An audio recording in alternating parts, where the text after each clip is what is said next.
I started my career with a business management role. I graduated as an engineer from PSID Bangalore. Then I decided to do my B school from IMK, and post that was with IT Technologies, where I did consulting for a year and then switched to product management as a function. And since then was a product manager for most of my career.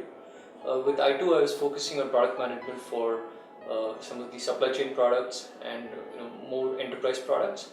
And then I relocated to US with I2 and spent some time there. Came back, joined Yahoo, and with Yahoo was there for 5 years, focusing on global consumer products like Yahoo Movies, TV, OMG, and so large consumer product businesses, including Yahoo Autos, which is about $100 million property. And the focus was on managing the global consumer product businesses, which included, like in some cases, up to 20 properties like Yahoo Weather. There was instances of the product in India, to Korea, to Taiwan, to US, and all of these global product management functions were driven out of the team that I was operating from. And so it was a pretty exciting journey at Yahoo to learn the consumer-facing products and the business there. So I think a lot of it was to do with my desire to do it and circumstances and the experiences from the product management function. As a product manager, I could really get a sense of end-to-end business, look at the various functions, and have had to influence things. So like we did a major new product launch for Europe as part of my stint at the Yahoo, and there was significant learning. You have to upfront understand what is the market that you're trying to go after, what is the kind of product we need to have, build it from scratch and design it from scratch, and then see it going live, and then make sure the business understands what we're trying to get out from a business perspective, because the properties are completely consumer facing, the revenue is going to get generated out of the businesses that are going to pay for it. So how do you keep both the balances, focus a lot on the consumer but make sure there are enough ads and enough monetization ways to make money out of it. So as a product manager, you have the tendency of knowing end-to-end business, and that kind of really became useful in getting the full end-to-end perspective. And then when you see so many things happening so well around you, you would want to then go after and be an entrepreneur yourself. And so I think given that you have this kind of visibility, it really makes it easier. And that's when I decided to switch to doing something on my own rather than doing this for larger companies that I was doing this for. So mynoticeperiod.com is something which my co-founder Abhijit and I started, and it was primarily Abhijit's idea when we initially started off thinking about it, because he's been into the engineering side of things. He was a director of engineering at Yahoo and also had managed larger teams elsewhere.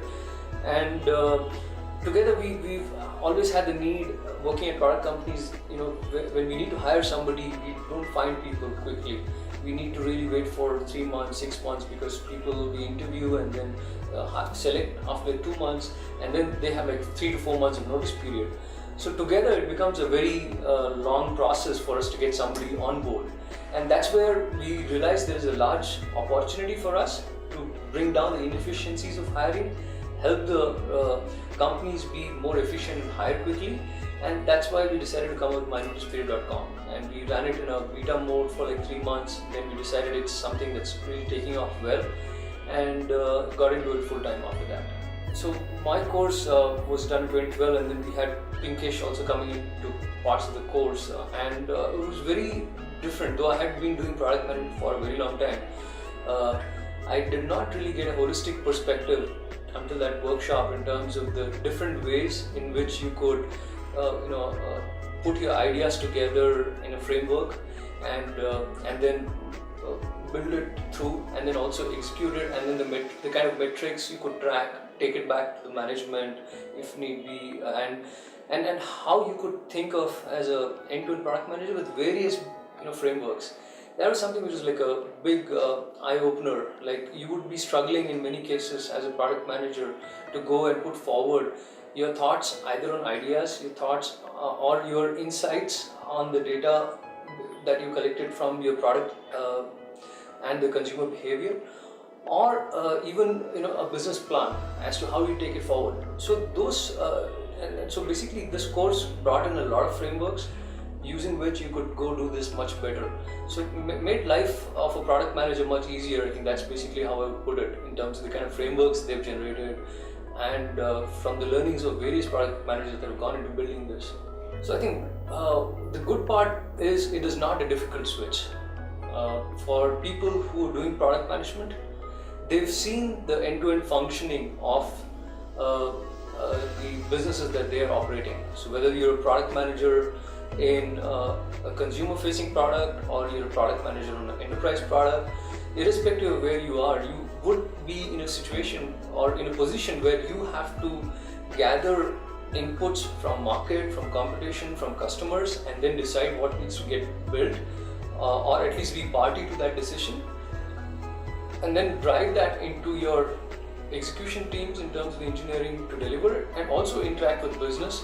So you're playing a pivotal role in terms of being a central position across various functions, trying to get these things together and make it happen, including go to market and seeing the success in the market.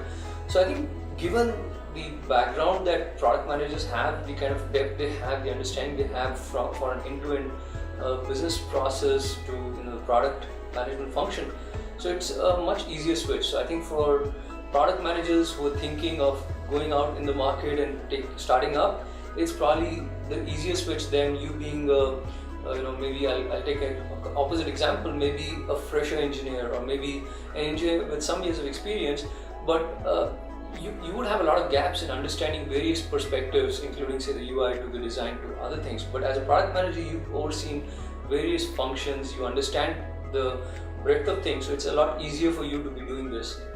And I think the other part, the bigger part, I think irrespective of whether you're a product manager or not, is also the ecosystem that's kind of got built in here, especially back in India now, and also maybe specifically Bangalore itself. The ecosystem is very strong. There's NASCOM, which has startup warehouses, which is, you don't feel like you're sitting and working out of a garage. You're feeling like you're amongst the top companies. You're sitting in a workspace which is as good as that. You also get connects with industry, with VCs and so on.